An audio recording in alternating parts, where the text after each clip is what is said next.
Bonsoir les copains. Alors aujourd'hui, aujourd'hui je voudrais éclairer la différence entre la vue panoramique de l'homme qui a des yeux qui sont placés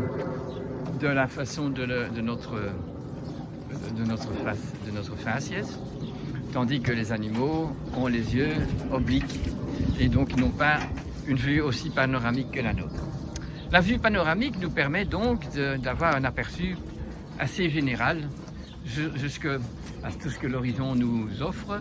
et il ne faut pas faire comme le cheval qui voit à gauche avec l'œil de gauche et qui voit à droite avec l'œil de droite et qui doit donc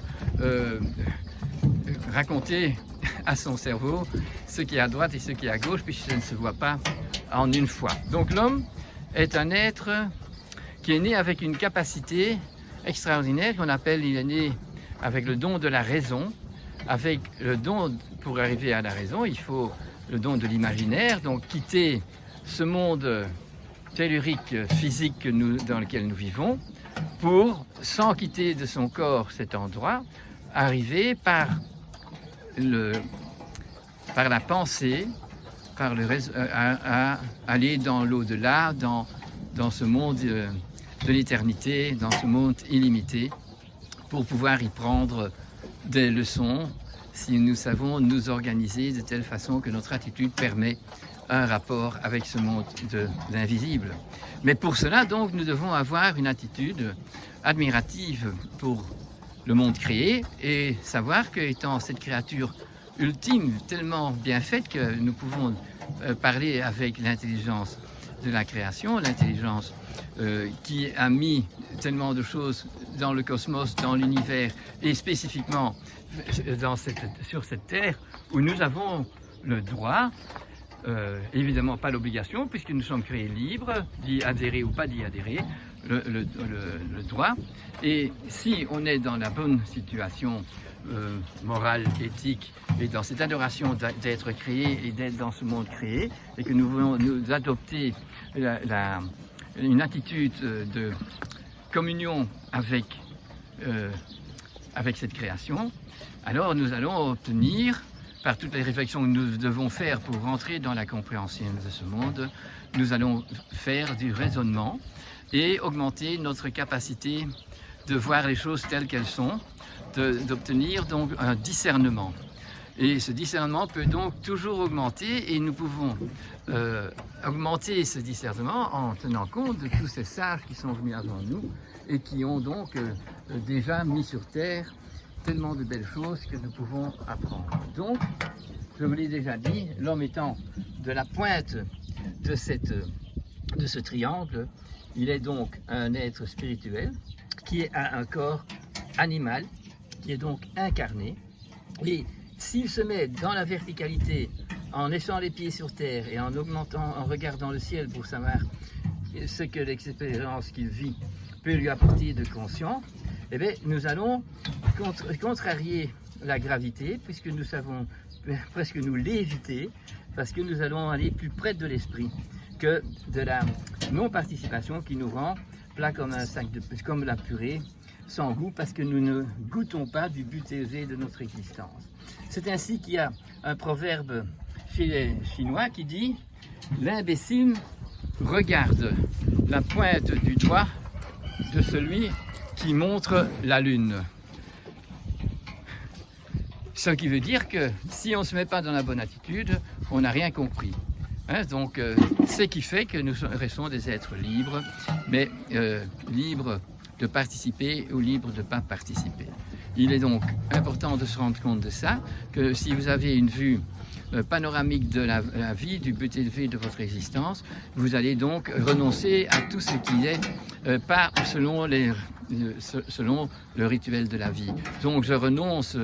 à gaspiller, je renonce à boire du coca, à boire du lait à ultra haute température, à employer mon micro-ondes, à employer la plaque à induction, parce que j'ai pu discerner toutes les erreurs que ça commet par rapport à mon corps qui est si bien créé pour, comme toutes les créatures sur Terre, c'est pour s'épanouir. Et donc si on ne s'épanouit pas, on devrait être conscient que c'est parce que nous n'appliquons pas les règles telluriques qui nous mettent dans la bonne santé. C'est que nous avons perdu, nous avons vraiment perdu le raccord et la communion que nous devrions avoir avec tous les animaux et toutes les plantes, parce que nous qui sommes dans la possibilité de quitter par l'imaginaire ce monde, nous pouvons rentrer dans le monde du Verbe qui donc dénomine bien tous les attributs divins qui sont nommés sur Terre dans le nom des plantes, dans les noms des minéraux, dans les noms des éléments qui sont sur le tableau de Mendeleïev. Et tout ça nous met un nom. Mais c'est nous-mêmes qui devons alors bien interpréter le nom et le garder dans son ontologie. Et donc savoir qu'on est dans l'Alzheimer, si on appelle du lait qui est passé à ultra haute température et qui ne contient plus rien, de l'éthérique et de l'astral du lait frais tiré du pied de la vache. Si nous disons c'est du foin et que nous voyons que le foin est emballé dans du plastique, c'est qu'on a de nouveau perdu l'ontologie du mot foin qui est donc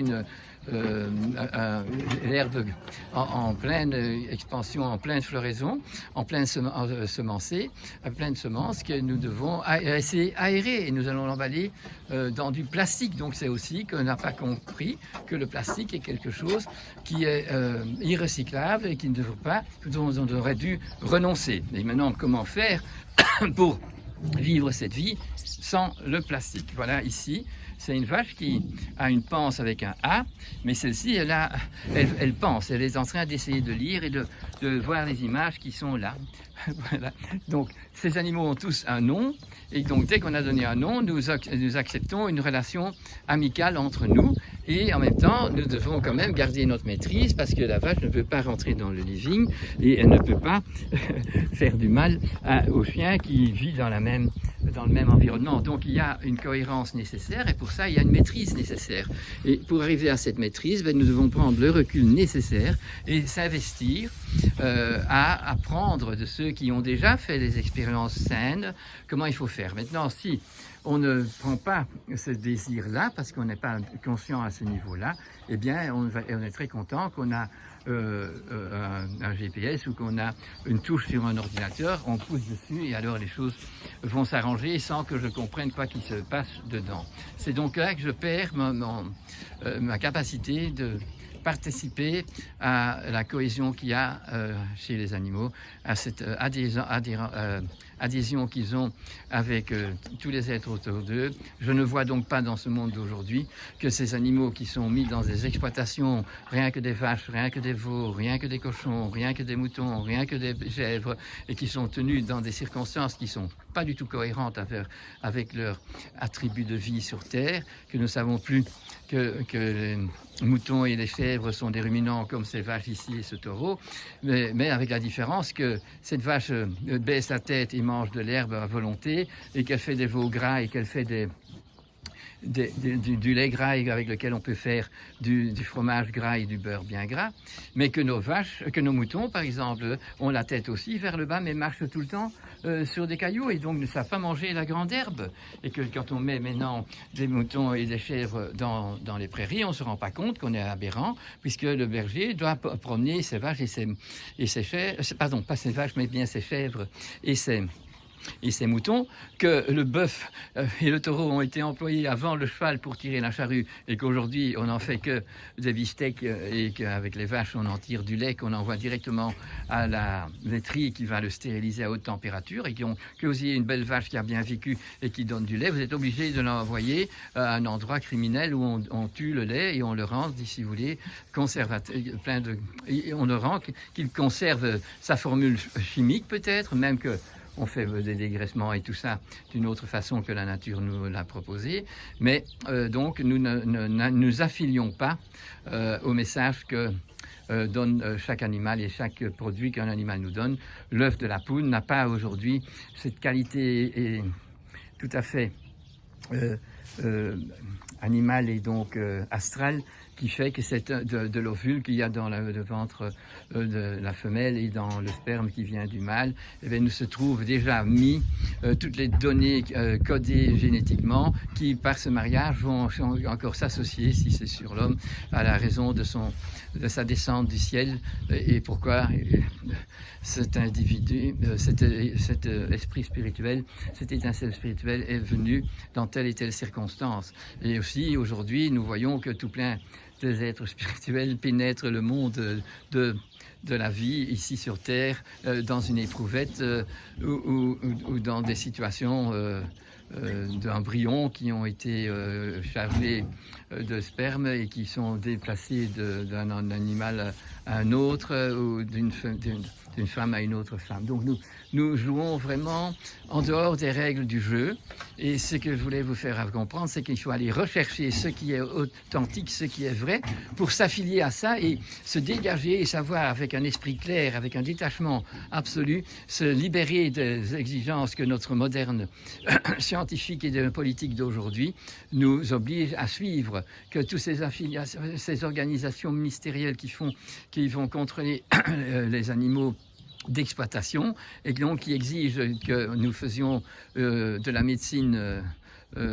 préventive, qui est donc une aberration par soi-même, puisque la médecine c'est fait pour guérir des malades et pas pour impliquer des produits chimiques et des injections et des chips et des corps étrangers dans l'animal ou dans l'enfant, ce qui est aujourd'hui monnaie courante. Donc encore, je ne vais pas terminer avec les moutons, parce qu'après les moutons, il y a la chèvre, et la chèvre, elle n'aime pas manger de l'herbe, elle se met à genoux quand elle mange de l'herbe, parce qu'elle veut se dresser sur les pattes arrière et aller manger les feuilles des arbres qui sont qu'elle peut acquérir en se levant très haut. Avec des cornes, nous voyons des chèvres qui arrivent à faire descendre les branches des arbres pour pouvoir manger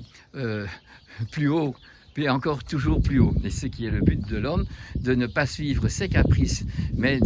d'avoir comme caprice de vouloir s'affilier aux lois de la nature et de les découvrir, de chercher des maîtres dans l'art de vivre qui peuvent expliquer tout ça, des artisans qui savent comment on fait du lait, qui savent comment on fait du sirop de sureau et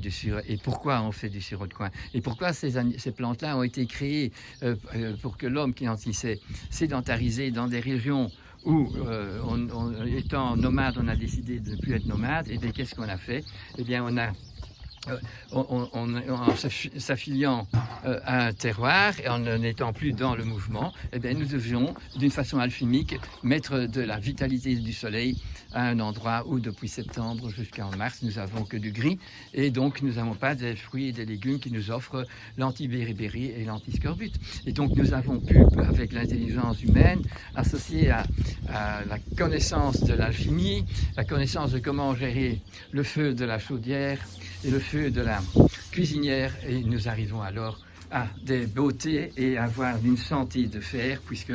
nous avons réussi à prendre le défi de la vie et à voir que, voilà, regardez avec quel plaisir Gandhi ici est en train de manger du bon foin qui vient même du même terroir où il vit. Donc ce qui augmente encore la qualité éthérique de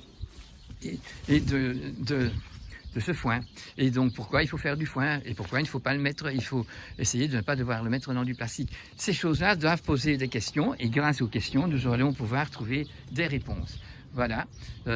nous avons là le pied de la vache qui peut offrir, elle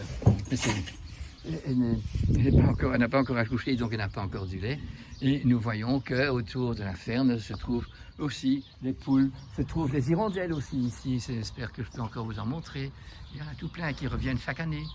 et qui font leur progéniture ici, et qui mangent les insectes. Ils volent très haut quand les insectes sont hauts, ils volent très bas quand les insectes sont très bas. Et ça peut nous donner, sans avoir écouté la radio, le temps qu'il fera tantôt, qu'il fera demain, puisque toutes ces choses-là étaient connues, étaient des révélations que la nature nous offre si nous avons cette ouverture et que nous employons notre esprit en panoramique, parce que notre vue pourrait être panoramique, parce que pour ça, il faut avoir une belle vision de la vie et adhérer à toutes ces exigences qui doivent être un plaisir de découverte plutôt qu'être triste qu'il faut éplucher les patates et qu'on ne peut pas manger les patates qui sortent d'un grand magasin et qui viennent de Monsanto et qui sont simplement pratiques parce que 1, 2, 3 il vient sur mon assiette. Alors si on a un cœur humain et un amour pour la création, eh bien on doit avoir une aversion pour toutes ces choses dont nous devons dire non. Nous renonçons à tout ce qui n'est pas bon et nous aspirons à acquérir sur terre les connaissances que nos ancêtres même analphabètes avaient et que nous n'avons pas suivre la bête alpha que nous sommes devenus en étant dans un pouvoir économique ou dans un pouvoir scientifique ou dans un pouvoir politique. Alors prenons la distance qu'il faut, restons droits, ne soyons pas violents, soyons bien clairs à nommer les aberrations que nous faisons pour arriver à ne plus tellement les refaire. Merci d'avoir eu votre écoute et j'espère que j'ai été assez gentil en essayant d'être clair. Merci de votre écoute.